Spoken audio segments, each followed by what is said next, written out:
और धन्यवाद Lions club जो आप लोगों ने मुझे ये मंच दिया, यहाँ बुलाया। और धन्यवाद पचोर की महिलाएं जो इतनी बड़ी संख्या में इतनी खूबसूरत शाम हमारे साथ बिताने के लिए आई है। बहुत बहुत धन्यवाद आप लोगों का। और मुझे यहाँ आकर बहुत अच्छा लग रहा है। मैं एक एक चेहरे को याद करने की कोशिश कर रही हूँ कि मैं दोबारा मिलूंगी तो आप लोग याद रहेंगी कि नहीं रहेंगी। तो मैं बहुत गौर से देख रही हूँ और जिस चेहरे को देख रही हूँ उसमें मुझे सुंदरता नजर आ रही है। तो मैं कैसे आप सब लोगों को याद रखूंगी मुझे मालूम नहीं, लेकिन मैं चाहती हूँ कि एक एक चेहरा अपने नाम के साथ मेरे दिल में हमेशा याद बन के रहे।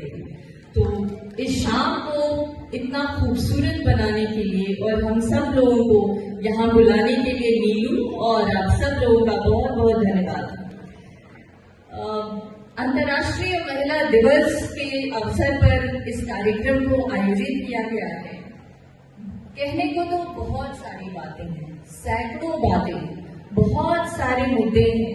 कुछ आप अपने जीवन में महसूस करते होंगे, कुछ मैं अपने जीवन में महसूस करती हूँ, कुछ हर एक स्त्री जो यहाँ पर मौजूद है सबको अपने अपने तरीके से अपने अपने जीवन में कुछ न कुछ ऐसी भावना उठती होगी जो कचोटती होगी कि हमें समानता का अधिकार क्यों नहीं। हालांकि नूरी कहती है कि हमें समानता नहीं, हमें सम्मान का अधिकार चाहिए। मैं भी कुछ हद तक इस विचार से सहमत हूँ कि स्त्री और पुरुष दोनों का एक अलग तरह का अस्तित्व है, दोनों अलग तरह के जीव हैं और दोनों का अलग तरह का काम है। तो हम अधिकारों की समानता की बात करें, मगर हम अपने आप में अपने होने को एंजॉय करें, अपने होने को लेकर खुश रहें, आनंदित रहें और सम्मान के साथ जिए। असल बात ये है। तो अंतर्राष्ट्रीय महिला दिवस या महिलाओं का कोई भी दिवस मेरे हिसाब से पुरुषों की आलोचना करना या उनके लिए बराबरी की लड़ाई लड़ना, हम उनसे बराबरी की कोई लड़ाई लड़ें, ऐसा मेरा कोई उद्देश्य नहीं है। लेकिन बहुत सारे ऐसे मुद्दे हैं, कुछ मुद्दों पर मैं आप लोगों का ध्यान आकर्षित करना चाहूंगी। मुझे लगता है कि शुरुआत में इस प्ले के उदाहरण से करना चाहती हूँ। अभी आपकी शिक्षिका थी जिन्होंने शायद इस प्ले की रचना की थी और उसको आयोजित कर पाया था।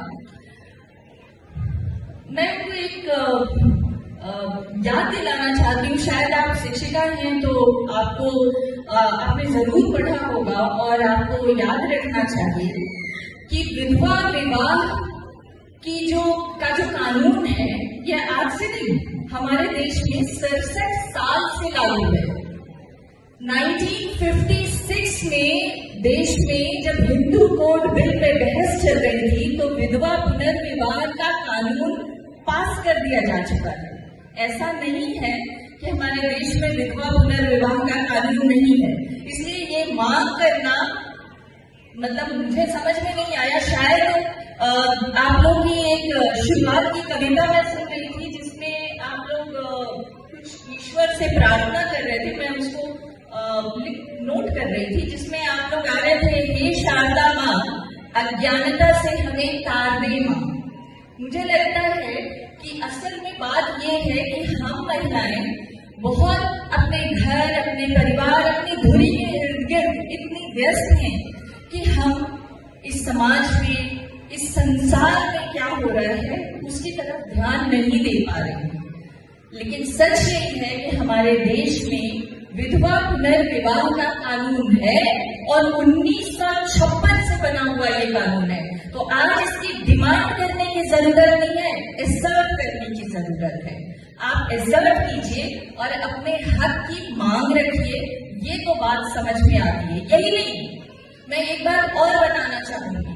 हमारे देश में जब हिंदू कोड बिल पर बहस हुआ था तो संविधान सभा में यह बहस बहुत जोर से चली थी कि अगर विधवा का पुनर्विवाह हो जाता है तो उस विधवा को पुराने मतलब उसके दिवंगत पति का अधिकार होगा कि नहीं होगा।